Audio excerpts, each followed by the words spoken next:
Bonjour tout le monde et bienvenue au Cultorama 3e édition. Aujourd'hui, un gros show pour vous que je vous ai préparé. Donc aujourd'hui, on va parler comme d'habitude de 4 films, mais pour ce 3e podcast, on va parler de 3 films qui sont très récents et de 2 films qui sont en course pour le meilleur film aux Oscars, pour meilleur film ainsi que pour d'autres catégories. Aujourd'hui, comme je vous l'avais promis, on va parler du film Brooklyn. C'est un film de 2015 de John Crowley, mais on va également parler du film The Martian, un autre film de 2015 de Ridley Scott. Les 2 films sont en nomination pour meilleur film aux Oscars, qui s'en vient très très vite.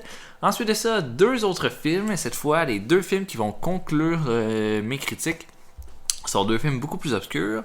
Le premier est le film Awaken, qui est un film de 2015 réalisé par Mark Atkins, et le dernier film est le film de Killer Shrews de 1959, un film de série Z réalisé par Ray Kellogg. Ensuite de ça, on va parler de quelques nouvelles qu'il y a eu dans le monde du cinéma, et on va terminer avec mes commentaires sur le trailer du film 10 Cloverfield Lane qui a été sorti durant les publicités du Super Bowl. Donc, on a un gros show pour nous. On a un gros show ce soir, donc on va commencer immédiatement. Donc, le premier film que je vais vous parler, c'est le film Brooklyn de John Crowley. Un film qui est sorti au mois de novembre, mais qui là commence à ressortir en salle, étant donné qu'il a été en nomination pour plusieurs Oscars cette année. On va expliquer un petit peu le film. On est en présence d'un film historique, donc c'est basé sur le roman de Colm Tobin qui raconte l'histoire de Alice, une jeune femme sans histoire d'Irlande qui vit durant la Grande Dépression dans ce pays-là, et sa sœur décide de lui payer un billet pour qu'elle aille en Amérique pour se refaire une vie, et qu'elle laisse toute l'Irlande derrière elle. Donc, l'affaire, c'est que Alice, elle veut pas aller aux États-Unis.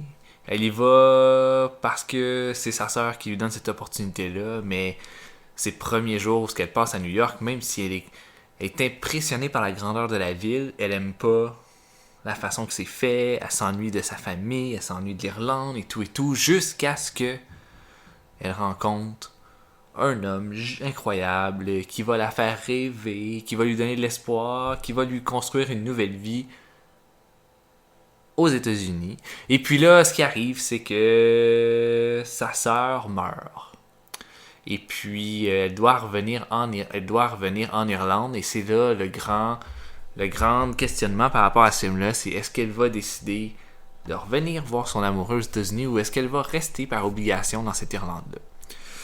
C'est un peu le résumé du film, et je vous en ai quand même beaucoup dit, mais je pense que, étant donné que, sans vouloir dire que c'est un film sans grande histoire, c'est un film très très simple, mais que j'ai pas nécessairement détesté, puis je vais vous donner mes raisons, des choses que j'ai aimées, puis des choses que j'ai moins appréciées dans ce film-là, Brooklyn.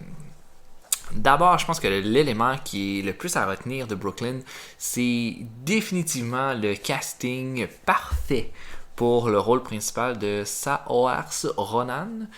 Saoirse Ronan qui est en nomination pour meilleure actrice, puis je pense que elle s'est probablement magasiné son Oscar de la meilleure actrice avec ce film-là. Elle est absolument parfaite dans ce film-là. Puis même si j'ai pas été le plus grand fan du film, elle ajoute à la qualité du film, c'est indéniable. Elle est parfaite, le physique est parfait, son acting est parfait. Elle embrasse ce rôle-là avec beaucoup beaucoup de passion, puis c'est très très très visible. Puis elle est extrêmement charmante. Puis je pense que c'était un point qui était crucial dans ce film-là, parce qu'elle est vraiment dans toutes les scènes. Puis si elle n'avait pas été bonne, le film aurait été absolument épouvantable, mais elle est étonnante. Puis je pense que c'est probablement grâce à elle que le film a une nomination pour meilleur film aux Oscars. Ensuite de ça, le film se passe dans les années 30, mais ce que j'aime, c'est la reconstitution historique du film qui est d'une très très grande qualité. Les costumes sont merveilleux, les décors, le New York de l'époque est vraiment vraiment fascinant, on s'y croirait.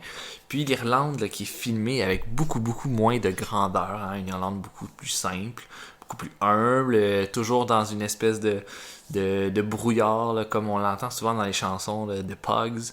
C'est pas mal intéressant, puis j'aime ce qu'ils ont fait. Ils ont fait une Irlande qui est en parfait contraste avec New York.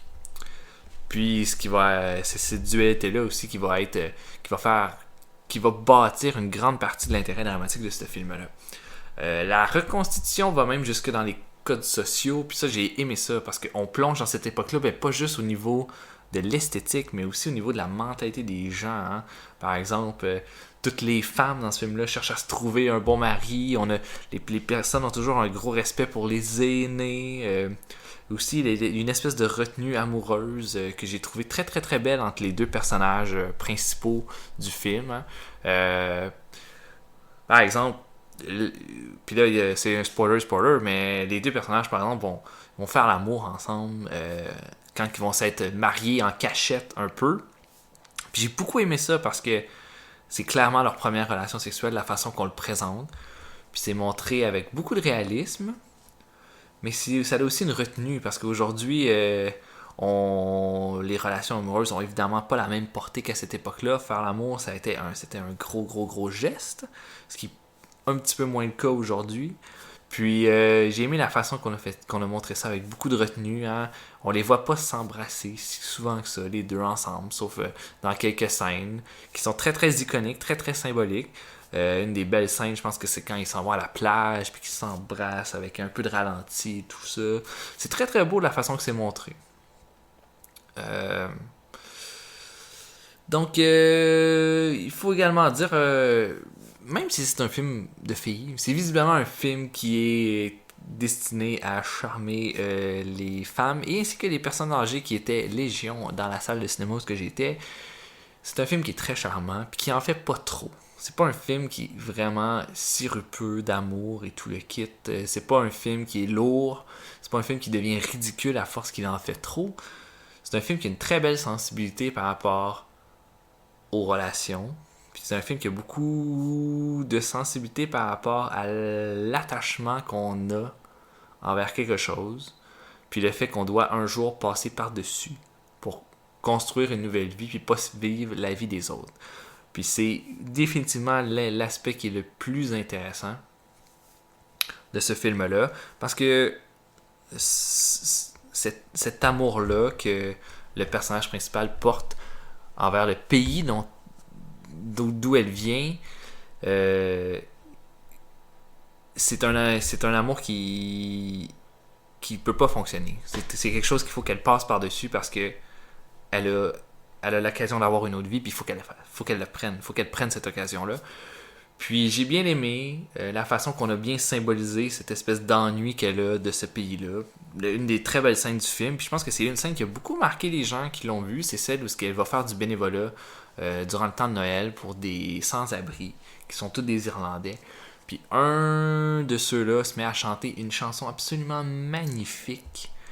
Et puis, on a juste besoin de regarder son visage pour tout comprendre l'étendue des émotions qui se passent dans elle. C'est une très très très belle scène, puis je pense que c'est aussi une scène qui résume très bien la belle sensibilité que le film a. On a aussi l'impression que tout le monde joue très bien, mais on a l'impression qu'il y a eu un énorme plaisir à faire ce projet-là. C'est un film historique peut-être pas d'une très très grande envergure, mais c'est un film qui a été fait avec beaucoup de rigueur. Puis je pense que pour des acteurs, c'est des rôles qui sont très très très stimulants puis encourageants, puis on le sent dans les performances de tout le monde. Par contre, si j'avais à dire des choses que j'ai moins aimées de Brooklyn, je pense que j'ai aimé la structure de l'histoire, c'est-à-dire qu'elle est séparée en deux grandes parties, celle à New York et celle en Irlande. Mais je vais vous dire que à la base, c'est une histoire d'amour. Et une histoire d'amour, pour moi, j'y portais pas un très très grand intérêt. J'étais vraiment fasciné par le symbolisme de plusieurs scènes. J'étais beaucoup fasciné par les décors, par les costumes, mais par l'histoire d'amour en tant que telle, par le scénario, pas tant que ça. C'était extrêmement simple.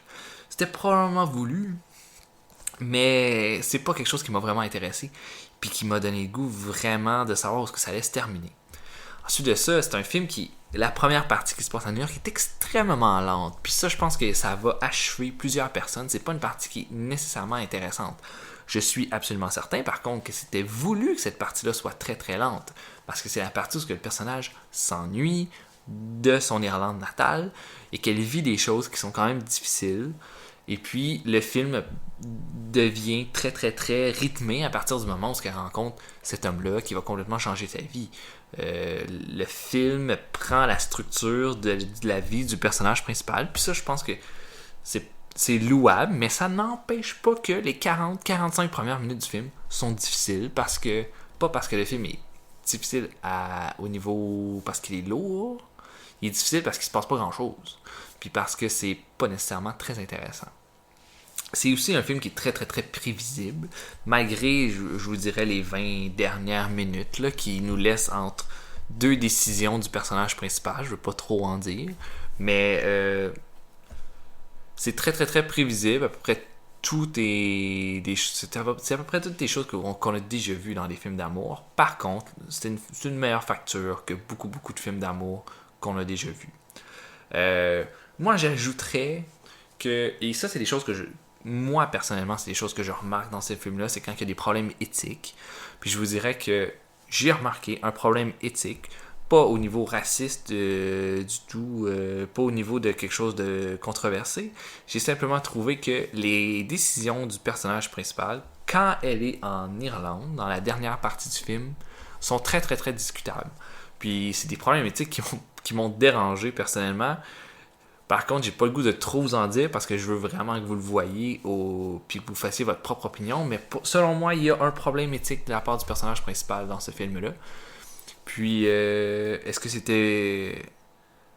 Je pense qu'on a essayé de rendre ce personnage-là très, très, très agréable pour que tout le monde l'aime. Mais selon moi, c'est un personnage qui a perdu des plumes avec les dernières scènes parce que j'ai trouvé que ses décisions étaient vraiment immorales.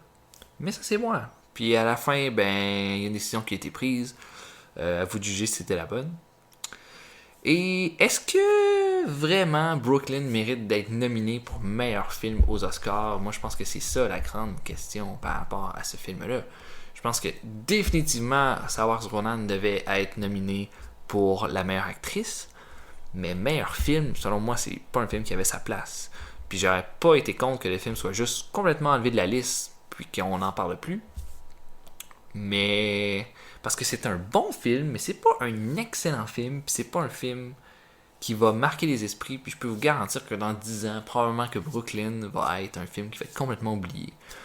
Mais malgré tout, film intéressant. Mais c'était aussi sa nomination au meilleur film me montre que, encore une fois, les Oscars sont complètement déconnectés pour essayer de nous vendre ça comme si c'était le meilleur film de l'année.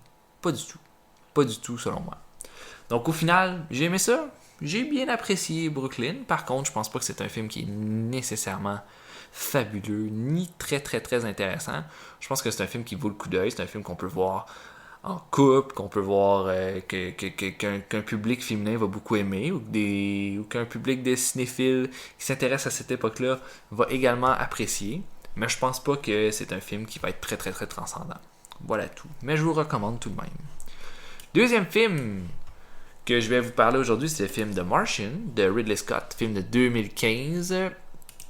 Résumer un petit peu l'histoire. Durant une mission sur Mars, une équipe qui fait une espèce de mission de recherche est victime d'une énorme tempête. Puis un des astronautes, qui est Mark Watney, reçoit un caillou gigantesque sur lui puis est transporté par en arrière durant la tempête. L'équipe ne sait plus où ce qui est, donc décide de l'abandonner parce qu'il pense mort et de quitter la planète. Sauf que Mark n'est pas mort, il a survécu et il est sur Mars tout seul. Il va sur la base dans laquelle son équipe évoluait et réussit à rentrer en signal avec la Terre pour indiquer qu'il est toujours vivant. Donc à partir de là, la NASA va faire tout ce qu'ils peuvent pour aller le chercher, sauf que Mark va devoir endurer plus d'une année sur Mars et survivre s'il veut espérer pouvoir être secouru. Et là, je vous ai donné un résumé extrêmement de base du film, parce que je pense que je peux me limiter à ça. Mais je vous recommande vivement là, de regarder The Martian. C'est un film qui est très très très intéressant. C'est un film qui est en nomination aux Oscars. Qui est, encore une fois, selon moi, peut-être que The Martian n'est pas le meilleur film pour être dans cette catégorie-là. Par contre, je l'ai trouvé assez intéressant pour qu'on justifie sa présence dans cette liste-là. Ce que j'ai trouvé le plus intéressant, c'est évidemment qu'il y a une prémisse absolument géniale avec le film. C'est-à-dire qu'on présente un personnage qui doit survivre sur Mars durant plus d'une année. Je trouve que c'est une base de science-fiction qui est vraiment, vraiment fascinante. Puis c'est la chose principale qui m'a intéressé par rapport à ce film-là. La deuxième chose qui m'a beaucoup intrigué, c'était que le film avait gagné Golden Globes pour la meilleure comédie. Puis je m'étais dit, comment ce film-là peut être considéré une comédie? Mais je l'avais pas vu. Mais quand j'ai vu le film, j'ai trouvé que The Martian était un film extrêmement sympathique, avec des dialogues qui étaient très, très, très, très, très drôles. Et effectivement, The Martian est une comédie, puis c'est une comédie qui est quand même très efficace. C'est pas une comédie qui va vous faire hurler de rire, mais c'est une comédie qui est très, très, très sympathique. Puis tellement sympathique qu'on a le goût de savoir ce que la prochaine scène va amener. Puis ça, je pense que c'est l'élément le plus intéressant de ce film-là. C'est qu'on avait vraiment le goût de savoir comment ça allait se terminer. J'ai trouvé que j'ai été beaucoup impressionné par la réalisation de Ridley Scott. Ridley Scott, qui a l'air complètement intuable, hein, continue de m'impressionner, même après avoir fait quelques déceptions. Je veux dire, Gods and Kings, Exodus, était selon moi un des films les plus chiants que j'ai vu de ma vie. Et puis je me suis dit, ben c'est fini Ridley Scott, là, il peut pas se ressortir de ça, c'est juste trop merdique comme film, c'est fini. Mais voilà qui arrive avec The Martian, qui est un film que je pense beaucoup beaucoup de gens ont aimé, qui a une réalisation très très très rythmée, super efficace. Ça montre que Ridley Scott en a encore derrière la cravate, puis ça me donne beaucoup beaucoup d'intérêt pour le prochain film de Prometheus. Ça montre que Ridley Scott a encore de l'énergie pour faire des films de grosse envergure, mais qui fait avec une rigueur qui est très très très impressionnante. Il y a un sentiment très très très old school en voyant le film. J'avais presque l'impression, dans la façon qu'on a présenté le personnage, c'est comme en nous montrant d'une façon qu'on veut absolument le voir réussir cette quête-là. Ça faisait très années 80 quand on présentait des héros.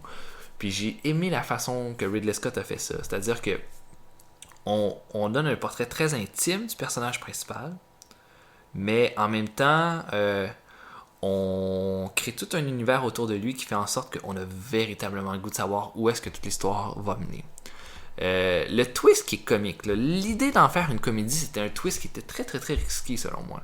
Parce que si ça avait pas été drôle, si ça avait été mal écrit, ben on aurait détesté ce film-là, on aurait dit ce film-là est complètement à côté de la plaque. On a une situation dramatique, puis là il se fait des choses, il fait des jokes plates continuellement. Heureusement, les blagues sont bonnes, puis en même temps, je dirais qu'elle embrasse très très très bien cette histoire-là. J'ai également aimé le fait qu'on a on a beaucoup simplifié le dialogue scientifique de ce film-là pour au final faire en sorte que le spectateur puisse très très très bien comprendre tous les éléments scientifiques qui sont autour de ce film-là. Moi j'ai tout compris, puis j'ai trouvé ça vraiment intéressant la façon qu'ils ont vraiment rendu très accessible ce dialogue-là. Puis il y a beaucoup de scènes qui se passent à la NASA, puis ces scènes-là sont souvent très très drôles, mais également très très très intéressantes. Donc au final, je pense que The Martian, c'est un film qui est très efficace, très accessible. Puis probablement que ça va être un film qui va gagner en popularité avec le temps, puis qu'on va se dire, mon Dieu, c'était pas mal bon ce film-là. Probablement autant qu'un film comme Apollo 13. Ça, c'est mon opinion.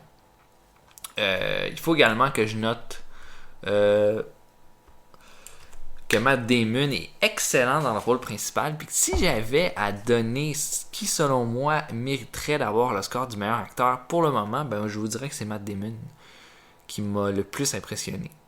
Je l'ai trouvé parfait dans ce rôle-là, parce que c'est quelqu'un qui est capable d'être sérieux, mais c'est également quelqu'un qui est capable d'être comique. Puis là, le rôle était fait sur mesure pour lui. C'est quelque chose, un rôle qui lui permettait d'entrer dans le drame, mais dans la comédie en même temps. Puis il s'en est extrêmement bien sorti. Meilleure scène du film, selon moi, demeure la scène de sauvetage finale qui est extrêmement géniale et stressante. Filmée, montée de main de maître, les scènes dans l'espace, ces temps-ci sont extrêmement bonnes. On dirait que on a vraiment trouvé une belle façon de filmer l'espace avec Interstellar, avec Gravity, puis là, avec The Martian. Extrêmement impressionné et je vous la recommande. C'est une des scènes les plus stressantes que j'ai vues depuis très très très longtemps. Par contre, il y a des petits éléments que j'ai un peu moins aimé du film, mais j'en ai pas tant que ça. J'ai trouvé que, bon, on a fait un film très très très sympathique, mais un petit peu trop sympathique à mon sens, dans le sens que je sais que c'est pas un fait vécu, donc on peut se permettre de faire n'importe quoi. On a rendu ça peut-être un petit peu trop jojo, là, ce film-là. Tout le monde gagne à la fin. On a l'impression que tout le monde gagne, que la quête... Puis j'ai pas eu l'impression que la quête de Mark, de survivre aussi longtemps sur Mars, était si difficile que ça. Puis c'est quelque chose qui fait aucun sens, parce que je me dis que ça devait être une expérience extrêmement éprouvante, mais en même temps, on le vend pas comme ça, on le vend comme une espèce de trip, là. Puis ça m'a un petit peu dérangé. The Martian est un peu comme le film Castaway avec Tom Hanks, mais assurément que Castaway, qui est un film, bon, on peut s'astiner sur quel film est le meilleur. Moi, j'ai pas vraiment d'opinion. Selon moi, les deux films s'équivalent. Par contre, Castaway, c'est un film qui avait un petit peu plus de cœur, un peu plus d'émotion. On était un petit peu plus investi, probablement parce que le drame prenait un petit peu plus de place que la comédie dans ce film-là. Puis ici, ben, l'humour nous distance un petit peu parce qu'on n'a pas tant l'impression que Mark vit des choses horribles avec tout l'humour qui se dégage du film. Donc, on n'a jamais l'impression que c'est dangereux de vivre sur Mars. Puis je pense que c'est un petit peu un ratage, pas de ce côté-là. Donc au final, j'ai comme cette impression-là qu'on aurait pu faire un meilleur film avec The Martian. Parce que je trouve que c'est vrai que l'aspect comique donne au film toute sa personnalité, mais en même temps, l'aspect comique lui enlève une certaine dose d'efficacité. Par contre, c'est certainement le film le plus recommandable que je vais vous parler dans ce podcast. C'était un très bon film que j'ai beaucoup aimé, puis que j'ai vraiment le goût de revoir dans un futur proche. Donc, assurément, un bon film. Selon moi, si là, on est dans la course du meilleur film aux Oscars, j'ai vu Le Revenant, j'ai vu Brooklyn, et maintenant j'ai vu lui. Le Revenant demeure un film, selon moi, bien supérieur au Martien et à Brooklyn. Mais je le recommande. Troisième film qu'on va vous parler aujourd'hui, je vais vous parler du film Awaken ou aka Perfect Vacation, un film de 2015 de Mark Atkins. C'est un film que j'ai découvert sur Netflix, qui était parfois sur Netflix, quand vous l'ouvrez sur le top, ça met un film en vedette, puis ce film-là a été en vedette durant peut-être une journée ou deux. Donc là, je me suis dit, bon ben, si ce film-là est en vedette, ça doit pas être de la shit.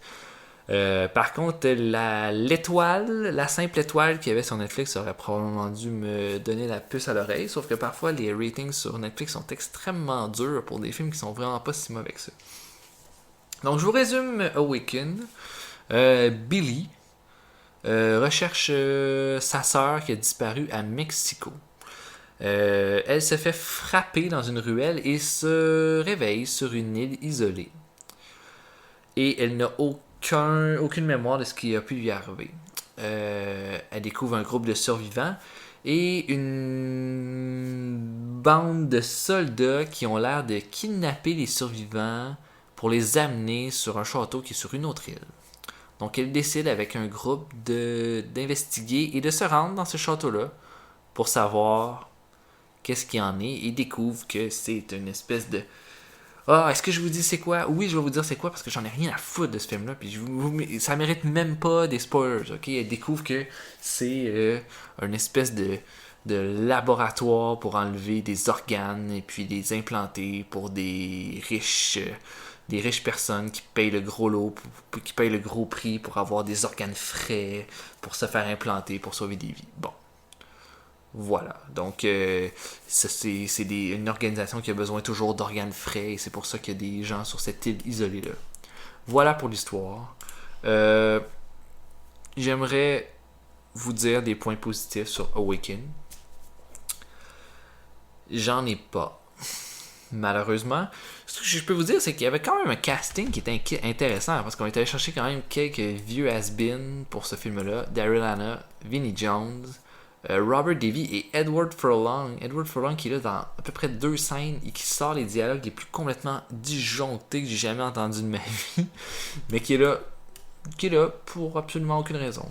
On a un casting avec plusieurs vedettes des années 90 et 80 et je peux vous dire qu'aucune de ces vedettes-là ne vole la vedette et aucune personne n'est véritablement bonne.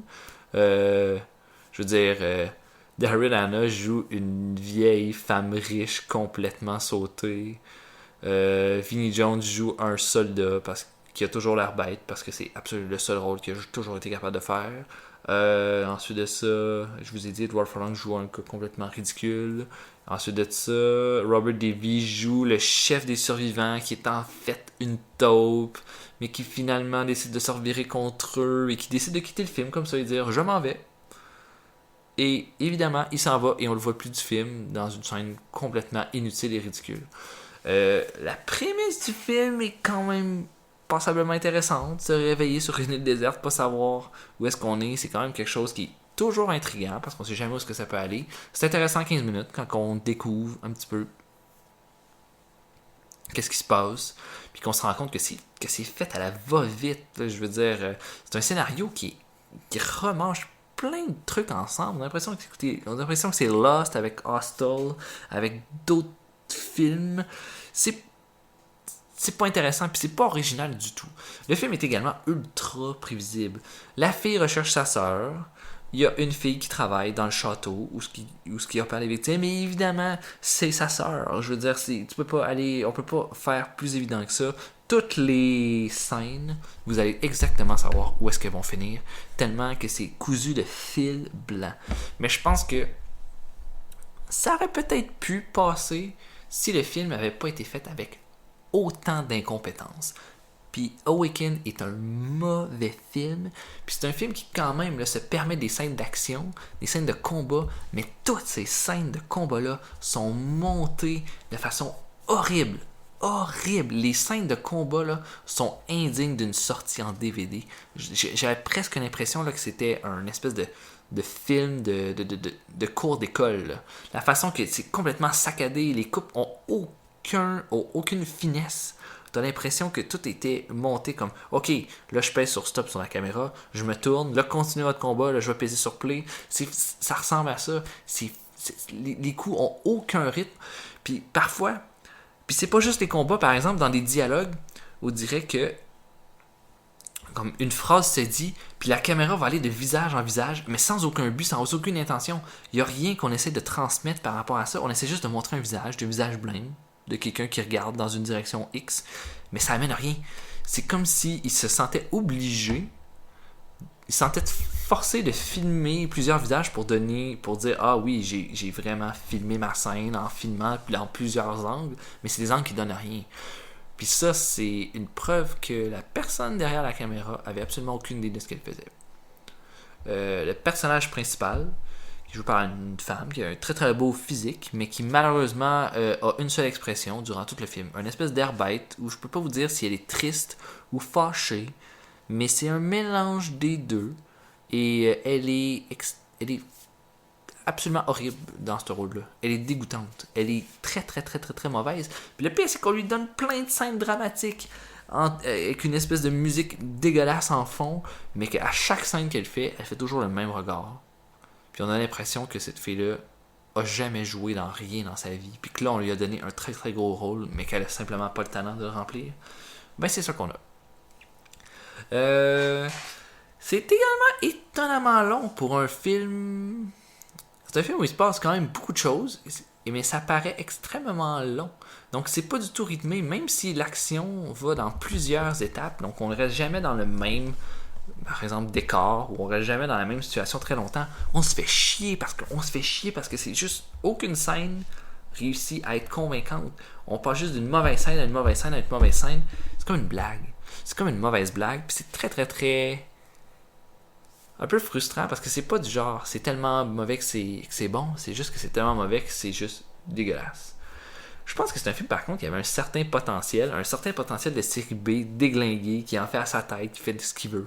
Par contre, je pense que c'est un film qui a été bousillé par le fait qu'il n'y avait aucune direction. La personne qui réalisait ça savait pas du tout quoi faire. Il n'y a aucune idée originale, il n'y a aucun but artistique, il n'y a rien dans ce film-là, c'est le néant. Puis les personnages les acteurs les plus talentueux, qui sont les anciennes vedettes, sont à peine utilisés. Daryl Hannah apparaît dans à peu près 5 scènes. Vinnie Jones passe honnêtement 15 minutes dans la fin du film à jouer aux cartes, pendant que les personnages errent puis continuent de tuer des gardes autour de lui. Robert Davey fout rien avant de foutre le camp. Je veux dire, c'est un film avec un potentiel qui a été complètement gâché.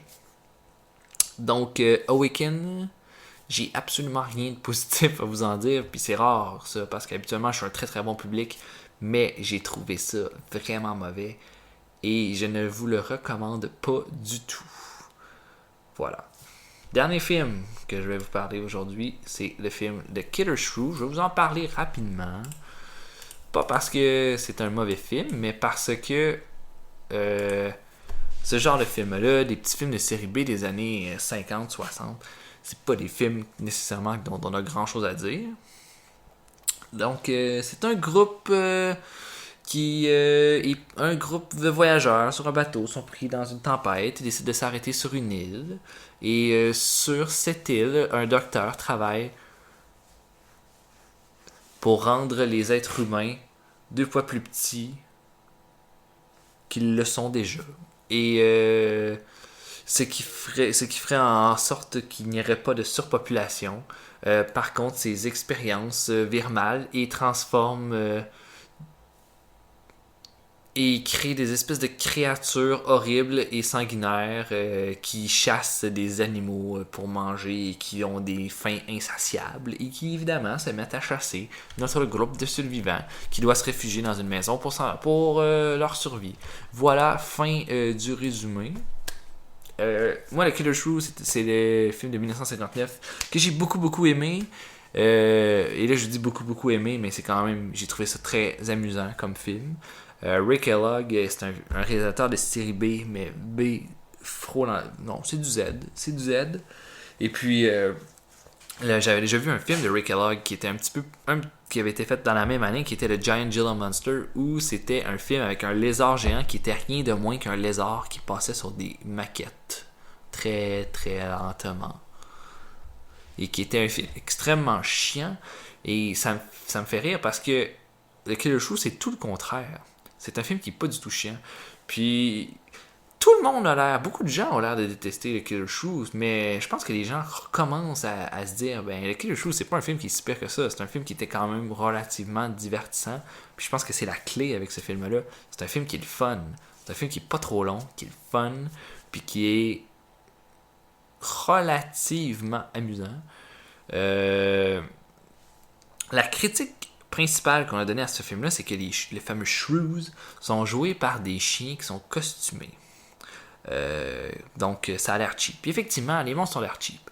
Par contre, selon moi, c'est ce qui ajoute au plaisir du film, c'est que ces créatures-là qui sont vraiment rapides, qui ont un look absolument affreux, ben moi j'ai trouvé que de les voir, que de déguiser des chiens pour faire les monstres, puis d'y aller à fond, d'y aller dans le sérieux pour dire c'est vraiment ça, c'est ça nos monstres, ben pour moi ça a ajouté une plus-value au plaisir que j'avais, puis que c'était très très très comique de les voir aller. C'est très très très rythmé comme film, je me suis jamais ennuyé, on passe d'une situation à une autre, les shrews attaquent continuellement les êtres humains, c'est vraiment bon. Puis l'important dans tout ça, dans un film comme The Killer Shrew, c'est que ce soit divertissant, puis ça l'est énormément. C'est un sentiment, une espèce de sentiment de drive-in, le sentiment des vieux films de Grindhouse qu'on avait, là, par exemple, le sentiment là, que par contre dans les années 50, quand on allait voir un film, avant le vrai bon film, on avait un film comme ça, un peu quétaine, mais qui devait divertir pour que les gens en restent. Puis ça, j'ai trouvé ça, je trouve que Killer Shrew répond parfaitement à ça. Puis je pense que c'est un film qui devrait avoir une meilleure reconnaissance au final, parce que c'est pas un si mauvais film que ça. C'est un film qui est le fun. Puis ça devrait passer par-dessus beaucoup de gages de qualité. Bon, les performances, les acteurs sont toutes horribles, mais on s'en fout un peu, parce que les vedettes là-dedans, c'est les créatures, c'est pas les acteurs. Puis évidemment, c'est pas crédible une seconde. Par contre, il faut passer par-dessus ça. Si on est le genre de cinéphile qui aime ça, juste regarder les vieux films, puis s'amuser un peu, ben je pense selon moi Killer Shoe, c'en est un que je vous recommande vraiment fortement. Donc maintenant, on va passer aux nouvelles. J'ai quelques nouvelles pour vous aujourd'hui. D'abord, les nouvelles que je vais vous donner sont des nouvelles par rapport à des films qui vont s'en venir.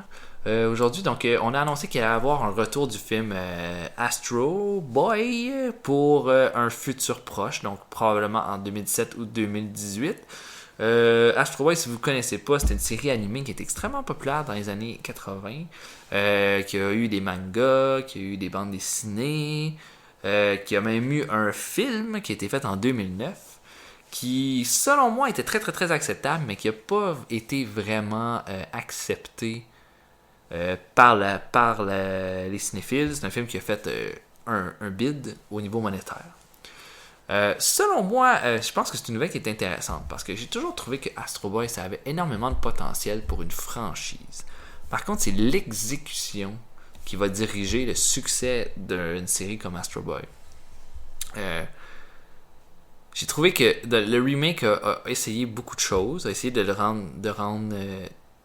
d'en faire une espèce de personnage iconique pour les enfants, mais je pense pas que c'est véritablement la bonne direction à prendre. Je pense qu'on aurait dû faire un film qui aurait autant plu aux enfants qu'aux adultes, mais là on a essayé d'en faire une qui plairait juste aux enfants.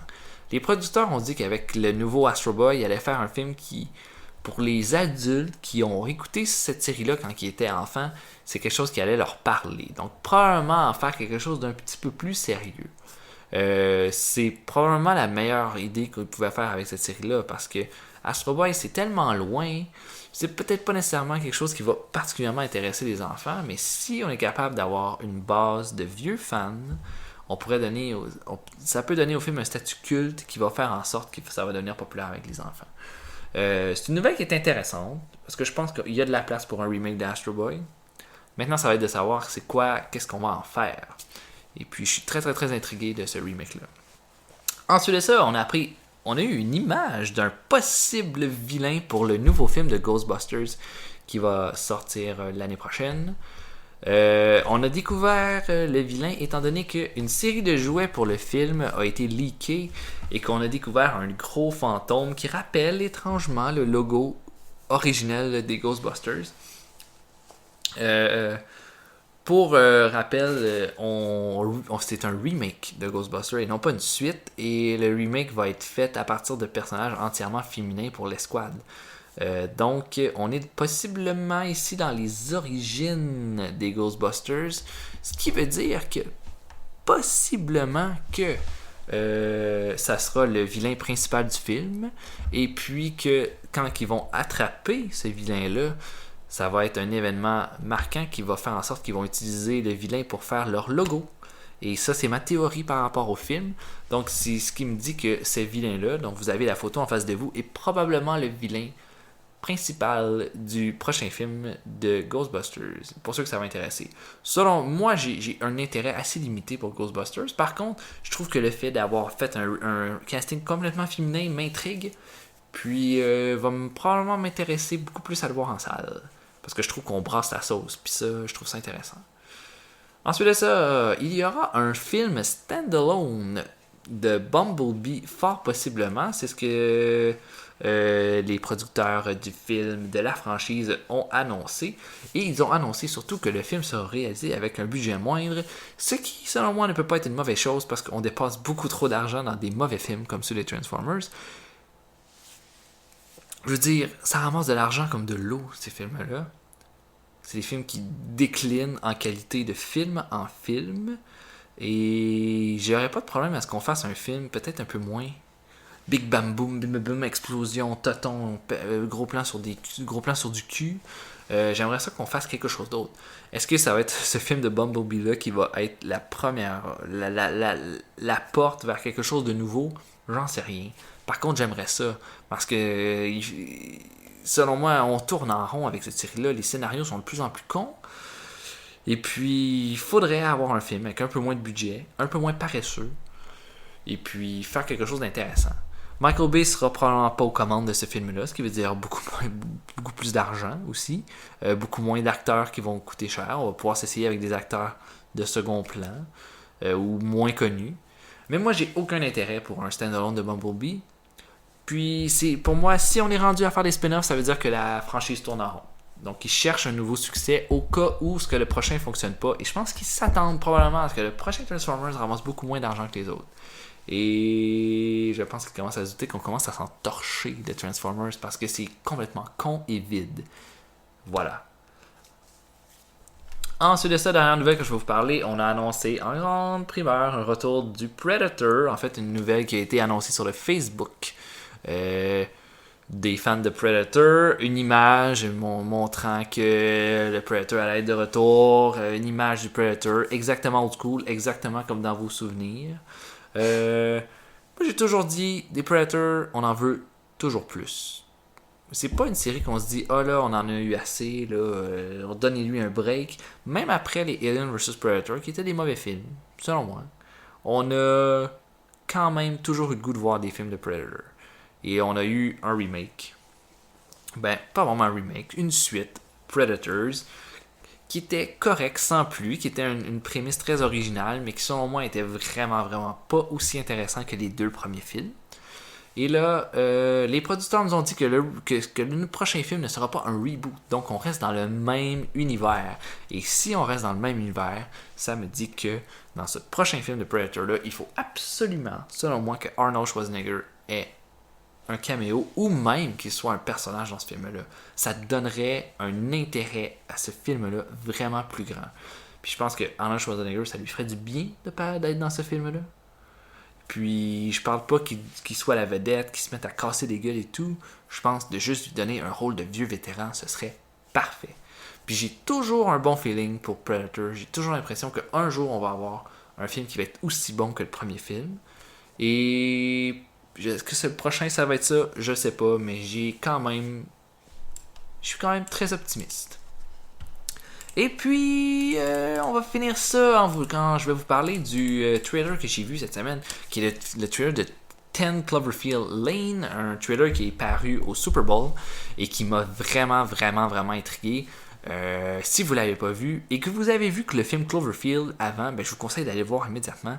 C'est vraiment intéressant. Une base super intéressante parce que on est dans un tout autre contexte que celui de Cloverfield. Dans Cloverfield, c'était un monstre qui détruit la ville. Et puis là, tout le monde se sauve et tralala. Mais IMDb nous montre bien que c'est une suite de Cloverfield, 10 Cloverfield Lane. Est-ce que ça veut dire que ça se passe dans le même univers que Cloverfield? Ben, le trailer joue habilement avec ça, étant donné qu'à la fin du trailer, on semble voir une immense silhouette d'un monstre qui s'en vient. Est-ce que c'est ça? Ou est-ce qu'on se fait pas complètement jouer? Ce qui serait vraiment pas surprenant venant de J.J. Abrams, qui est le producteur de ce film-là. La bande-annonce nous montre un personnage féminin qui est dans un bunker et un homme joué par John Goodman lui dit je t'ai ramassé et je vais essayer de te faire survivre, tout le monde est mort à l'extérieur. Et ça, la manière que les images sont montées, ça fait très thriller, comme des thrillers qu'on a vus plein de fois. Mais il y a l'élément surnaturel du monstre qui rend le tout très intriguant. Est-ce que vraiment il y a un monstre qui a tué tout le monde dehors? Est-ce que le monstre de Cloverfield va faire partie du film? Ou il ne le sera pas du tout? Puis le tueur est quand même habile. Il nous montre, à un moment donné, pendant comme que ça bouge, qu'il a l'air d'avoir des combats, ça dit Monsters come in very different forms. Les monstres viennent de plusieurs formes différentes. Puis là, ça montre que probablement que dans ce bunker-là, il y a un malade mental. Est-ce que c'est John Goodman? Ou est-ce que c'est plein d'autres twists scénaristiques? C'est ça que j'ai trouvé vraiment intéressant. Et peut-être que ce sera pas... Peut-être qu'il n'y aura pas le monstre de Cloverfield, mais peut-être que J.J. Abrams tente la même tentative que John Carpenter a essayé avec Halloween dans les années 80, c'est-à-dire d'appeler le film Halloween, ou en tout cas c'est appeler le film Cloverfield, mais de présenter un sujet tout à fait différent, comme John Carpenter a essayé de le faire avec Halloween 2, La Nuit des Masques, Halloween 3, La Nuit des Masques, où est-ce qu'il a complètement délaissé le personnage de Michael Myers. Est-ce que c'est ça? Est-ce qu'on va essayer juste de montrer un autre univers ou un autre élément qui se passe dans le monde de Cloverfield? Je sais pas. Puis ça ajoute toute la solidité à cette campagne marketing-là. On sait vraiment pas où est-ce que ça s'en va. Puis moi, j'ai pas le goût de voir un autre trailer de ce film-là. Il sort bientôt. Puis j'ai vraiment le goût de le voir maintenant que j'ai vu toute cette bande-annonce-là. Alors voilà. Et c'est ce qui mettrait fin à notre podcast cette semaine. Donc un podcast un petit peu plus court. Je sais pas pourquoi il était un petit peu plus court. Je pense que c'était des films que j'avais peut-être un petit peu moins de choses à dire que certains autres qu'on a vus. Je peux vous annoncer tout de suite que la semaine prochaine, on va voir deux films je vais vous parler de deux films qui sont très récents. Je m'en vais voir The Witch, un film d'horreur qui est prisé par la critique. Je vais aller voir demain, donc je vais vous en faire une critique pour le 4e podcast. Et je vais vous faire également une critique du film Kung Fu Panda 3 pour changer totalement de registre. Donc j'espère que vous allez être là à ce moment-là. Puis je vous souhaite une excellente semaine et au revoir et bon cinéma.